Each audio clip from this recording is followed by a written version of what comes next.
Hello class, the topic of this video is William Shakespeare's The Tragedy of King Richard III.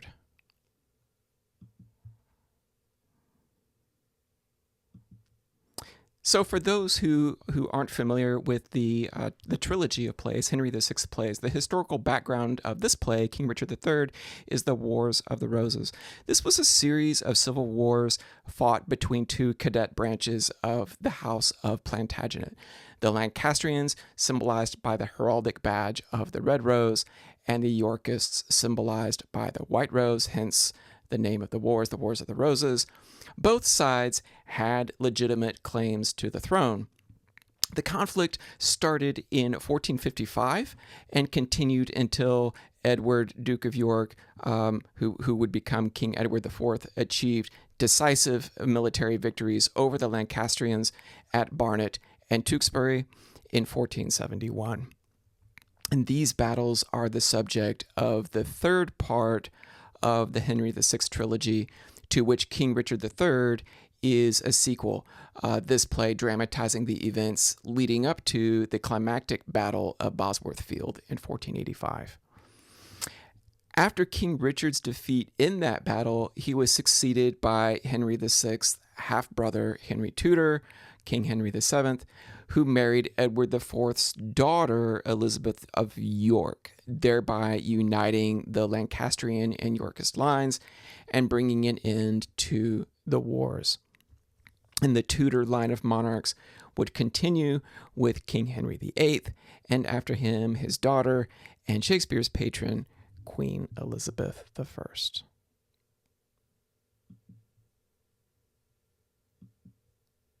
So I want to put some family trees up here just to clarify some of the context for this play. So again, the Wars of the Roses started because of a dispute over succession to the throne. King Edward III, this involved two of King Edward III's sons, the elder Lionel, Duke of Clarence, and the younger John of Gaunt, Duke of Lancaster, hence the House of Lancaster symbolized there by the red Lancastrian rose. Lionel, Duke of Clarence, he did not have any male issue, so when John of Gaunt's son Henry usurped the throne from his cousin Richard II, there was nobody to challenge his sovereignty, and so several generations went by, and by the time of King Henry VI, from 1422 to 1461, a descendant of Lionel, Duke of Clarence, Richard, Duke of York, hence the House of York symbolized by the white rose, took advantage of Henry VI's political weakness at the time, mainly over his handling of wars in France, to claim the throne for himself. And that's what started the Wars of the Roses. Richard would not live to see his sons prevail, and two of them would become king, Edward, Earl of March, and Richard, the Duke of Gloucester. Like I said, Richard would die at the Battle of Wakefield. Then Edward married a woman named Elizabeth Woodville, or Lady Grey. Her former husband, Sir John Grey, had fought for the Lancastrians, which creates a problem in Richard III. And together they would have three children: Edward, Richard, Duke of York, not to be confused with his uncle Richard, and then a daughter, Elizabeth of York. Richard, Duke of Gloucester, would also serve as king for a couple of years, which is what this play is about, and he had one son by his wife Anne, Edward, Prince of Wales. Now, King Edward IV dies, and in the play, Richard his brother Richard is implicated in that because of the way that he disposes of their brother George, Duke of Clarence, and then his two sons, Edward and Richard, Duke of York, are also killed in this play. And again, Richard is directly implicated in their deaths. Richard's own son, Edward, Prince of Wales, died around the same time of illness, and then, of course, Richard himself would die at the Battle of Bosworth Field in 1485, which, as you can see looking at this tree, leaves Elizabeth of York, King Edward IV's daughter, all by herself, representing the House of York. So meanwhile, on the Lancastrian side, one of the descendants of John of Gaunt, that is Elizabeth of York there, one of John of Gaunt's descendants, Margaret Beaufort, I can put her up. There's Margaret Beaufort, one of John of Gaunt's descendants, married a man named Edmund Tudor, and together they had a son, Henry Tudor, who would have been next in line after the death of King Henry VI, the murder of King Henry VI by Richard. So Henry Tudor represents the Lancastrian hope to the throne, and so after the Battle of Bosworth Field, the solution to the civil wars was simply to marry these two, Elizabeth of York and Henry Tudor, which would make him, as you can see there, King Henry VII. So they came together, and the white rose of the Yorks and the red rose of the Lancastrians were combined to make the Tudor badge, the Tudor rose. This is the House of Tudor. And there is a portrait of Queen Elizabeth I. This was painted by a wonderful portrait painter, English portrait painter named Nicholas Hilliard, who would paint these delightful miniature portraits on the backs of playing cards. And you can see the Tudor rose there in this particular portrait called the Pelican portrait because of one of her ornaments that she's wearing there. So if you've seen my other videos on Henry VI, you know I love this title page. We're going to look at it again. This is one of Shakespeare's historical sources, titled The Union of the Two Noble and Illustrious Families of Lancaster and York, written by a man named Thomas Hall. And I love this title page image, which shows the family trees of the Lancastrians and the Yorks. And there is the Duke of York and his three sons. He had four. The Duke of Rutland dies in Henry VI at the part 3 at during the Battle of Wakefield. So there's the surviving boys, Edward IV, there's the Duke of Clarence, and then Richard III. And we're going to look at Edward IV's children now, who die in this play. There's Edward V and Richard, Duke of York. But the one child of Edward IV who survives is Elizabeth of York, and she will marry Henry, the Earl of Richmond, who's the daughter of Margaret, the Countess of Richmond. And there's Henry, and they're married. The man at the very top in the center is King Henry VIII, who commissioned this. So let's talk a little bit about the textual history of the tragedy of King Richard III.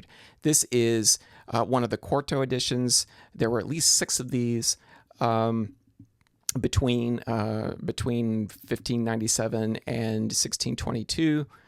You're looking at the first one here. It was staged, the play was completed and staged around 1592 or 93, so around the same time as the Henry VI plays.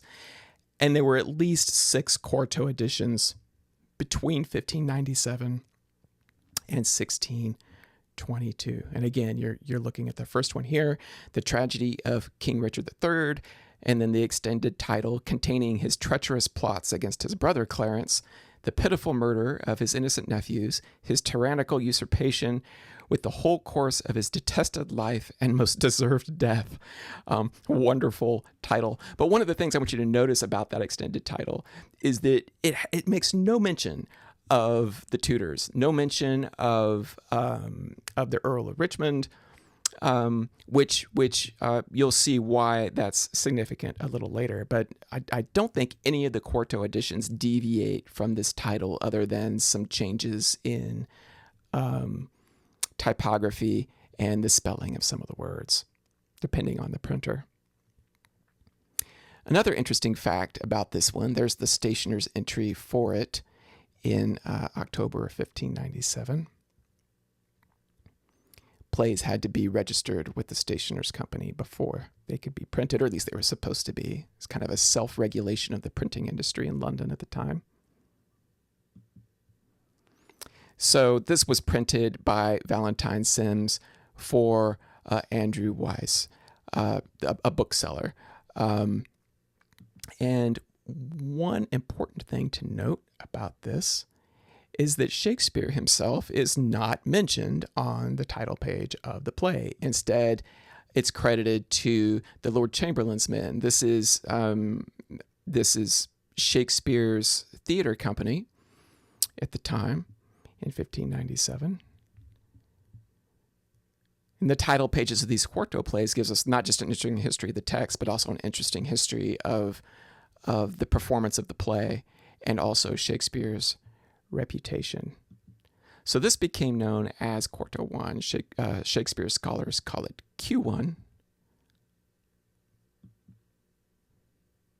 So what you see on the right there is the stationer's entry transferring the rights, the printing rights, the bookseller's rights from Andrew Weiss to a man named Matthew Law, and now the printing went to a man named Thomas Creed, and you can see that at the bottom of the title page in 1605. This is the fourth quarto, and the reason I'm showing you this one is because we now see Shakespeare's name on the title page. These images that you see on the title pages, I'm going to talk about it in just a minute. Those are called printer's devices. There's the fourth quarto.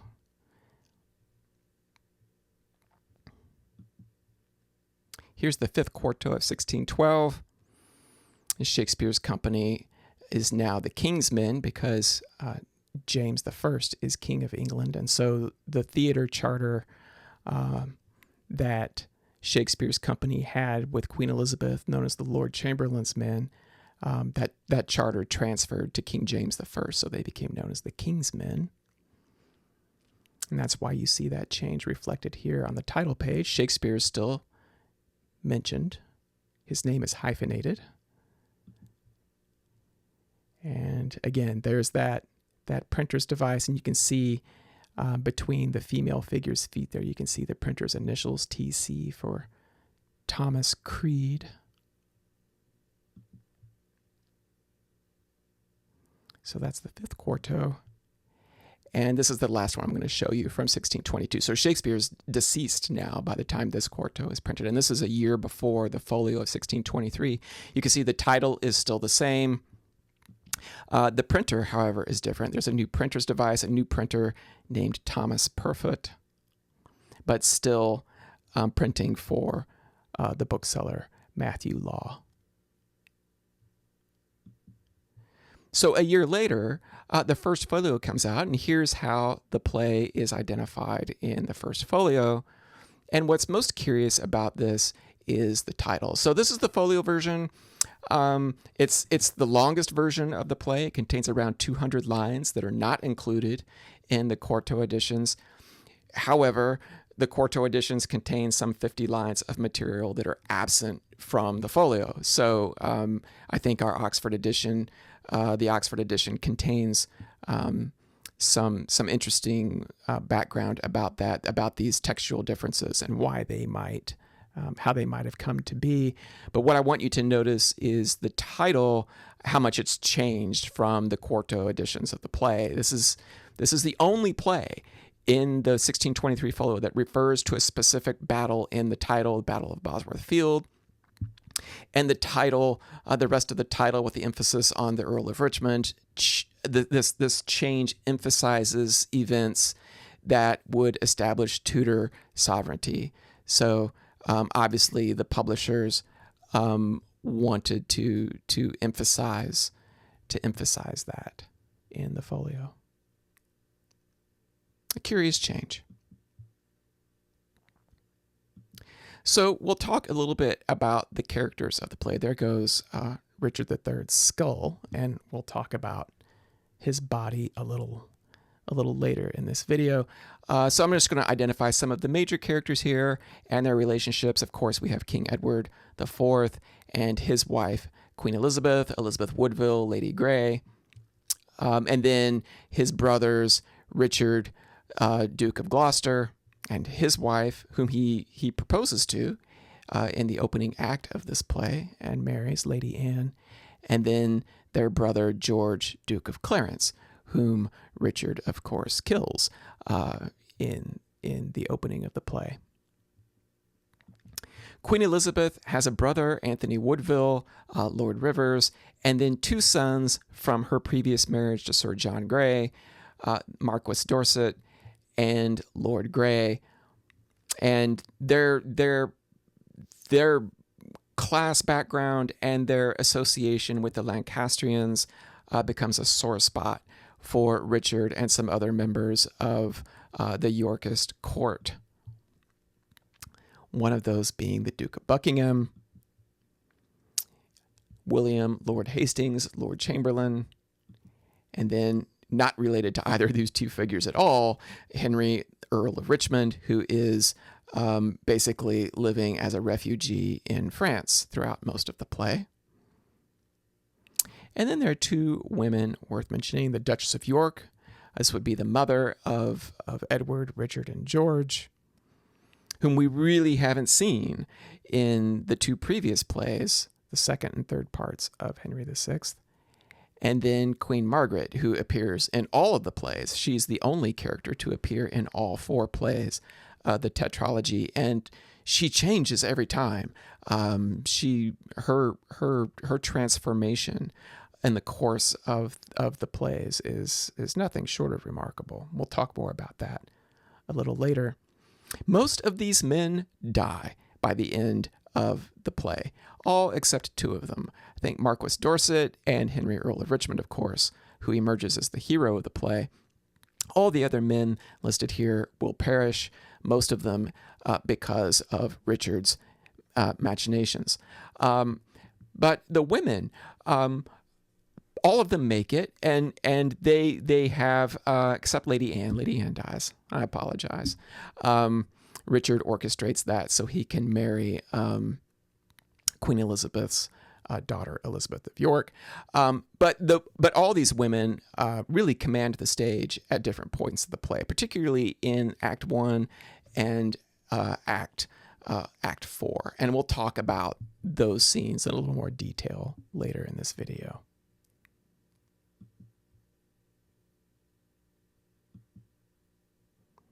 There's Richard's deformed spinal column. This is a teaser for something I'm going to show you a little later. So, as always, I'm going to give you some summaries of each of the acts. Just a little overview before we get into some of the specific scenes I want you to know and that I want you to read and think about. So Act 1, Richard, Duke of Gloucester, not yet king, has successfully orchestrated a plot to have his brother, George, the Duke of Clarence, imprisoned for treason. His purpose is to remove one of the obstacles to his succession to the throne. Meanwhile, Lady Anne escorts the body of King Henry VI, whom Richard had murdered at the end of the third part of Henry VI, to his resting place at Chertsey, and she had been affianced to Henry's son, Prince Edward. And this happened in the third part of King Henry VI, who was captured and executed by Richard at the Battle of Tewkesbury. So Richard intercepts Lady Anne's entourage. He professes his love for her and asks for her hand in marriage. A remarkable scene, and she consents to it. And we're going to need to look a little more closely at that later. Queen Elizabeth, meanwhile, distrusts Richard. She's one of the few characters who other than Margaret, who sees through him. And Richard resents the elevation of her family to the nobility. But the ailing King Edward seeks a reconciliation between Richard and Elizabeth's brother, Anthony Woodville, Lord Rivers, and her 2 sons by Sir John Grey, Marquis Dorset, and Lord Grey, all of whom, by the way, had previously fought for the Lancastrian branch. Richard blames Elizabeth and her kin for the accusations against Clarence. And during this scene, King Henry's widow Margaret enters and curses the entire family, and reserving her strongest invective for Richard.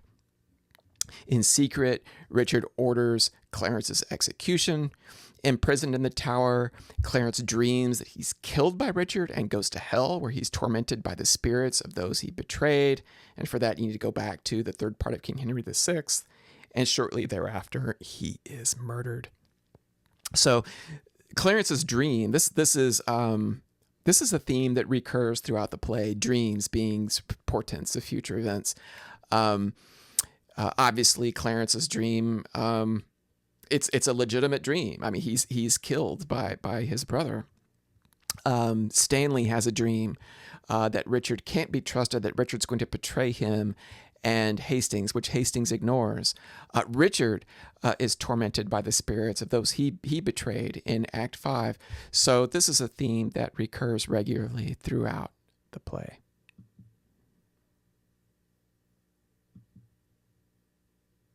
So Act 2, King Edward reconciles Lord Hastings and the Duke of Buckingham with the Queen's family. Duplicitous as always, Richard plays along, but then surprises everyone with the announcement that Clarence has been executed.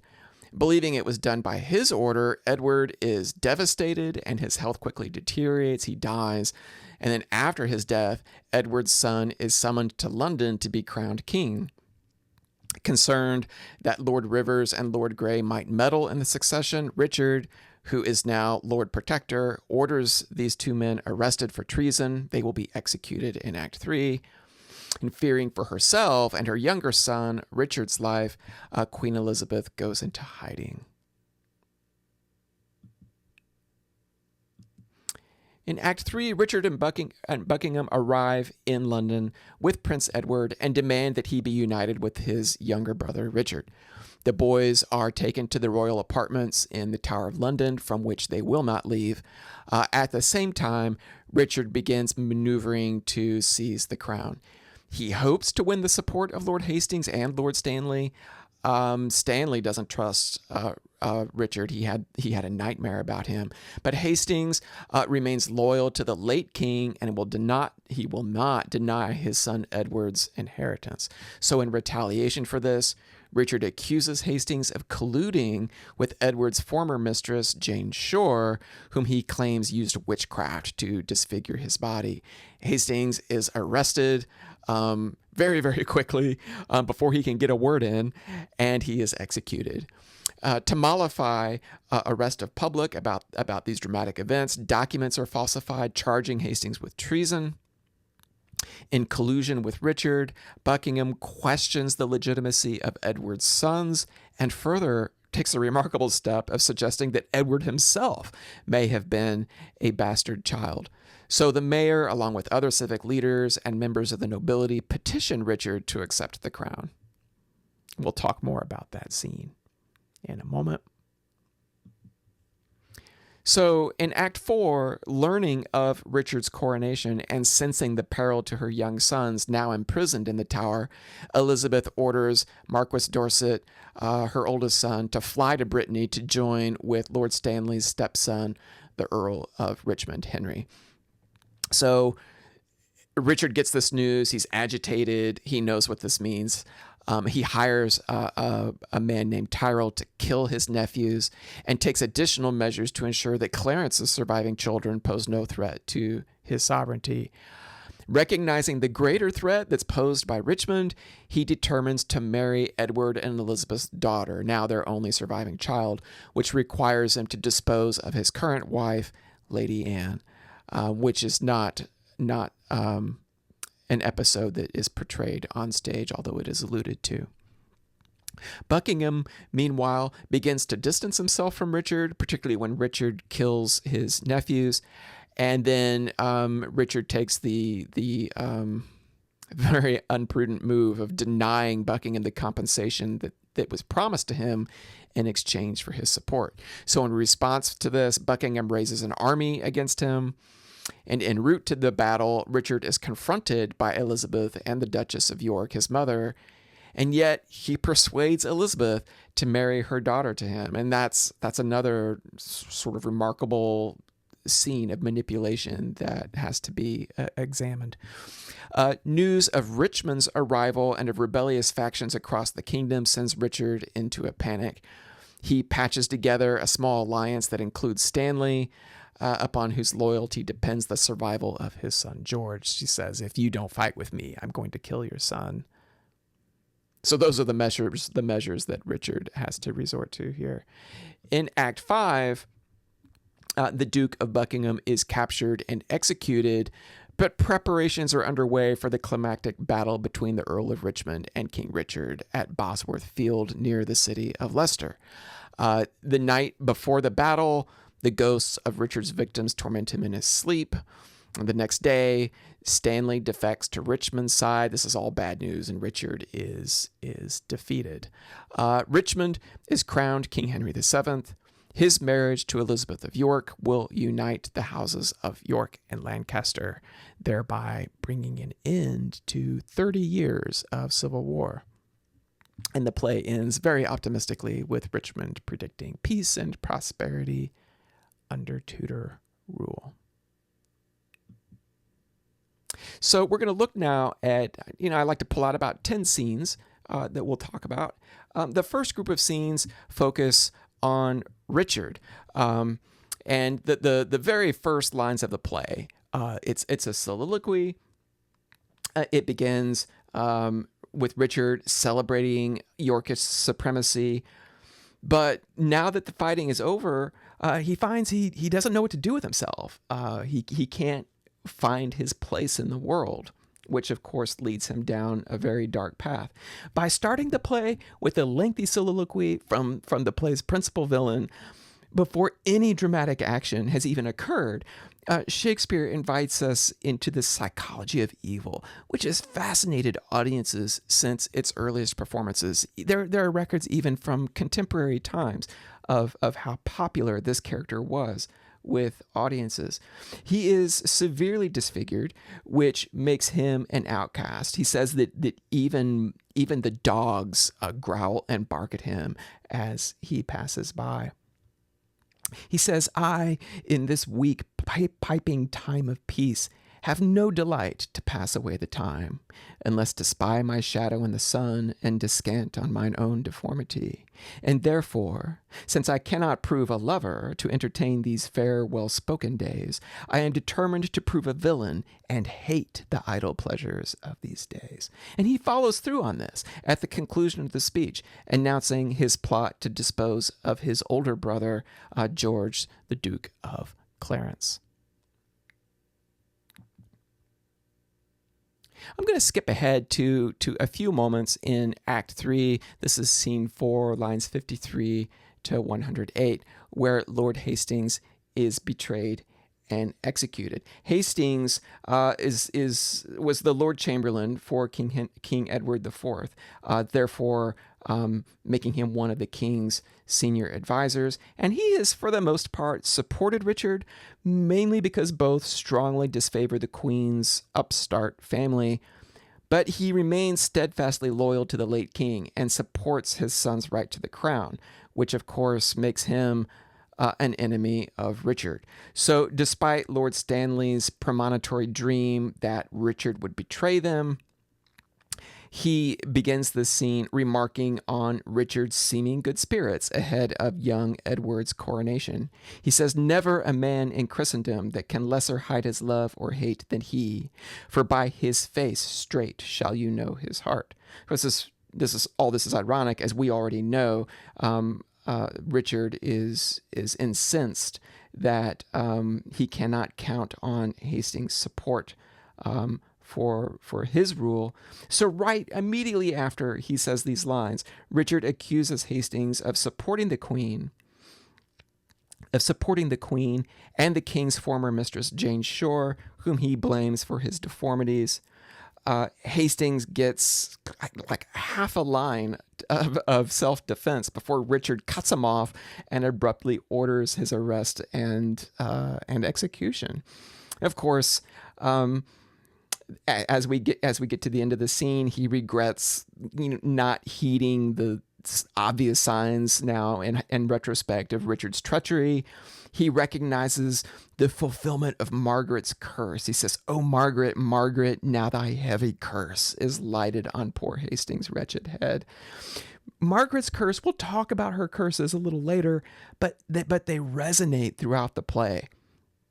Even absent from the stage, her words recur in the mouths of several of the characters. Again, we'll come back to that later.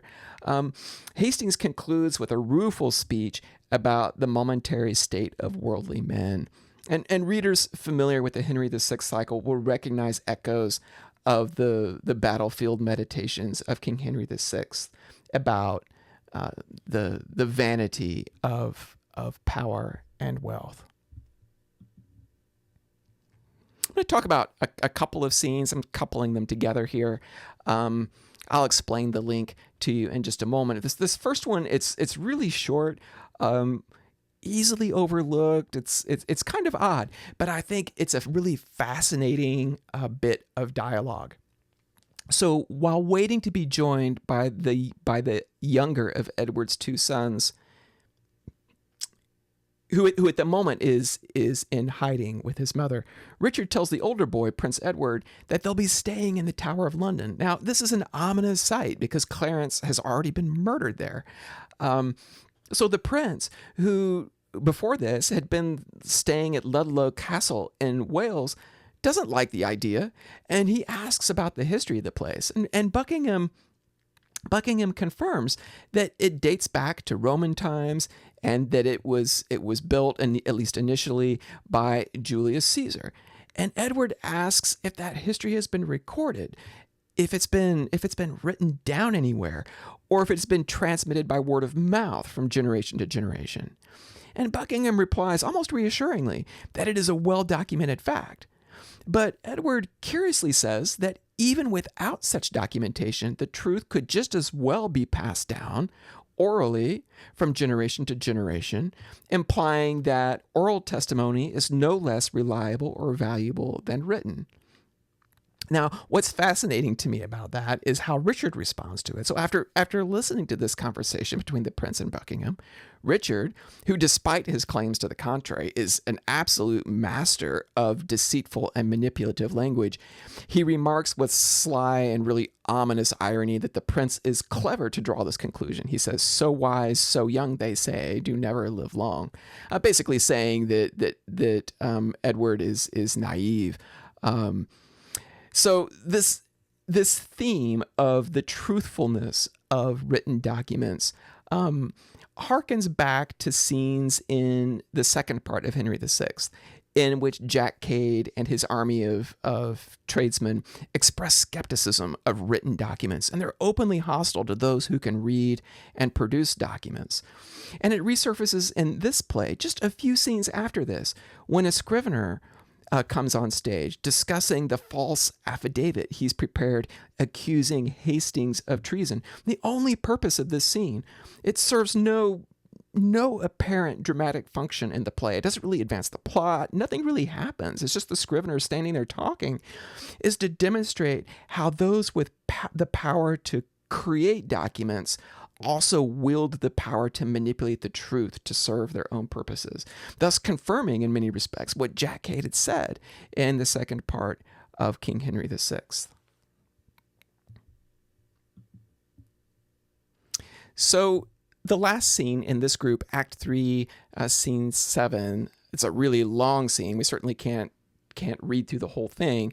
Lines 51 to 222. This is the scene that starts with Richard masking himself as a spiritual prayerful man. This is a tactic that he's used several times in the play successfully, despite being characterized just as many times as being a devil or a monster. His purpose here is to manipulate Parliament into extending him the crown rather than taking it for himself. He knows that seizing the crown is not going to work to his advantage. He needs them to offer it to him.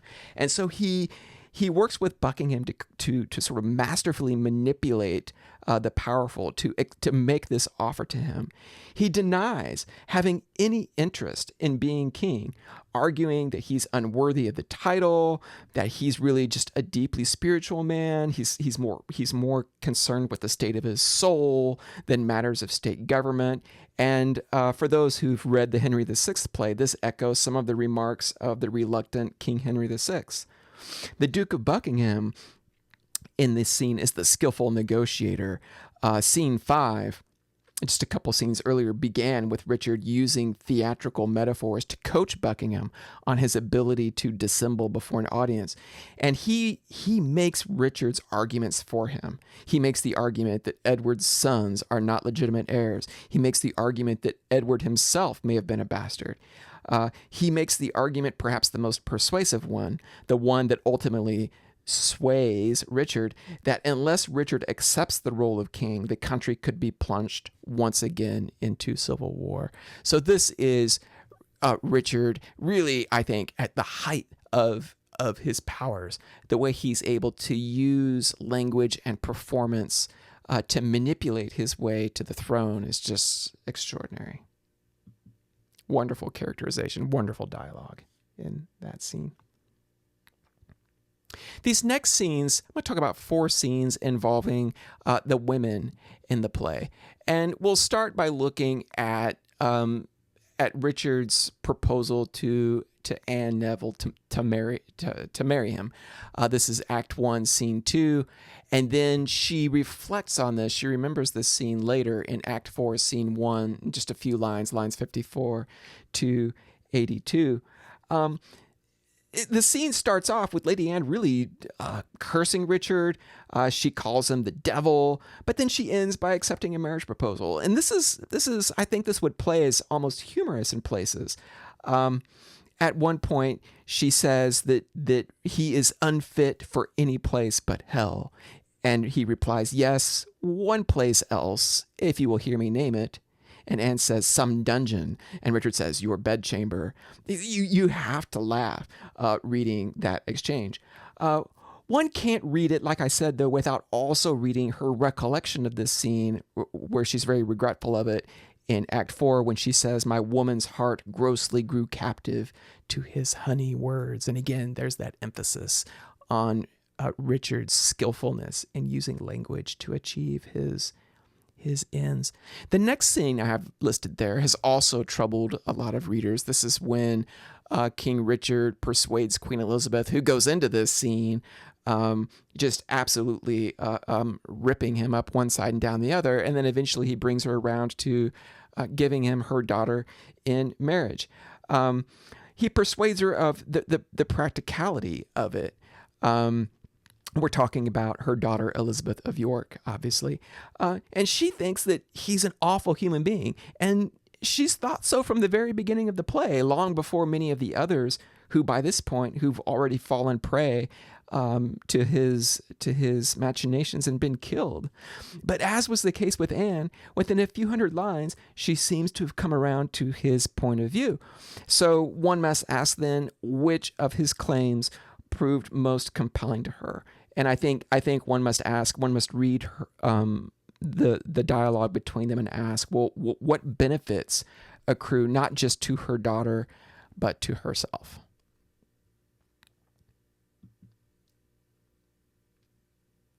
So I want to talk now about Margaret, who emerges in this play. I think she seems almost inhuman now. She's gone from a kind of naive bride to an adulteress to a battlefield warrior, and now she's this sort of powerful Cassandra-like prophetess in this play. In this first scene, Act 1, Scene 3, it's another really long scene. She's been listening to Richard and Queen Elizabeth feuding over her family's entitlements. At first she just inserts scathing remarks on the side, but eventually, just sort of overwhelmed with hatred, she steps forward with a terrific, heart-stopping speech. She says, "Hear me, you wrangling pirates that fall out in sharing that which you have pilled from me." And at the end of this, Lord Hastings and Lord Rivers admit that their hair is like standing up on end after she speaks. She proceeds to curse everyone, starting with the Queen and her sons, the Lord Chamberlain Hastings, the Duke of Buckingham. She has words for him. And of course, she curses Richard. As I pointed out before, these curses resonate throughout the play. Hastings recalls them at his death, as does Lord Rivers and his nephew, Lord Grey. And then Buckingham, too, before he gets his head chopped off, he remembers the curses. So her curse to Elizabeth is, "Fool, fool, thou whetst a knife to kill thyself. The time will come that thou shalt wish for me to help thee curse that poisonous bunch-backed toad." Of course, that time does come later in Act 4. To Buckingham, she says, "Beware of yonder dog. Look, when he fawns, he bites, and when he bites, his venom tooth will rankle thee to death." And then, of course, her curse to Richard, which actually also comes to pass. She says, "No sleep close up that deadly eye of thine, unless it be while some tormenting dream affrights thee with a hell of ugly devils." So all of these things come to pass in the play. Act 4, Scene 4, the first 100 lines or so, Margaret exults over the sorrows that have befallen Queen Elizabeth and the Duchess of York. You know, the Duchess of York has now lost all of her sons, and Queen Elizabeth has lost her 2 sons. They've been killed by Tyrrell in the Tower. And Margaret gloats over the fulfillment of her prophecies. She says, "So now prosperity begins to mellow and drop into the rotten mouth of death." The Queen and the Duchess of York are in despair over the carnage wrought by Richard, and Margaret rubs their faces in it. She says, "From forth the kennel of thy womb hath crept a hellhound that doth hunt us all to death." Elizabeth is devastated by Margaret's curses. I mean, they are absolutely cruel, but she's impressed by the passion with which Margaret delivers them, and she wants her to teach her how to curse, which is fascinating, right? Richard's mother, the Duchess, asks, "Well, what good is it? What good is cursing?" She says, "Why should calamity be full of words?" And Elizabeth replies, "What they do impart help not at all, yet do they ease the heart." And this remark on the relative ineffectiveness of words is curious, other than the kind of emotional comfort that they provide. It's curious in the light of the fact that Margaret's curses have proved extraordinarily prescient in the play, to the point that she seems almost to have caused the events to happen, or at least has special foreknowledge of them. But Elizabeth and the Duchess of York seem to deny her that power, and I think it's because Margaret's advice on cursing it's merely practical and rhetorical. She tells Elizabeth, "Compare dead happiness with living woe. Think that thy babes were fairer than they were, and he that slew them fouler than he is, and bettering thy loss makes the bad causer worse. Revolving this will teach thee how to curse." So there's nothing really profound or mysterious in this advice, which is fascinating considering that her curses have a kind of supernatural doom quality about them. So finally, I want to talk about the end. This scene, Act 5, Scene 4, Richard awakens from his ghostly visitations. He's just been terrorized by all of his victims. I don't think there's a single one that doesn't come in to pronounce his doom. And from here, he descends into madness. And this is quite similar in many respects to the madness of Macbeth. But whereas Macbeth's torment starts even before he's committed a crime, Just the contemplation of killing King Duncan fills Macbeth with dread and inner conflict. But here, for the first time, the madness of King Richard leads him to acknowledge the heinousness of his crimes, which comes with bitter self-loathing. He says, I rather hate myself for hateful deeds committed by myself. And this is a continuation of a theme that really started in one of his speeches in Henry VI, Part 3, where he says, I am myself alone, which he says with absolute confidence in that scene. But here he is a completely broken man. He says, my conscience hath 1,000 several tongues, and every tongue brings in a several tale, and every tale condemns me for a villain. Finally, the last two scenes to look at, just a couple of short speeches, the war orations of Henry, the Earl of Richmond, and King Richard. They're quite different. They're preparing their troops for battle, and I think the two speeches contrast really well. And as you read them, you should think about the contrast in appeals that they make to motivate their men. Of course, Richard's oration being doomed to fail because his army will be routed and he will be killed. So a note on the recovery of the king's remains. So after he was brutally killed at the Battle of Bosworth Field in 1485, his body was unceremoniously buried in a church in nearby Leicester. And although the church is long gone, for years, researchers had a good idea of where his remains might be located. In August 2012, excavations finally began in what was at that time a parking lot and a children's playground. Today it's a museum. And much to everyone's surprise, a skeleton was unearthed on the very first day of the dig. Analysis of the bones, radiocarbon dating, and DNA testing confirmed that the remains are indeed those of the former king. And in 2015, he was reinterred in a modern tomb in Leicester Cathedral.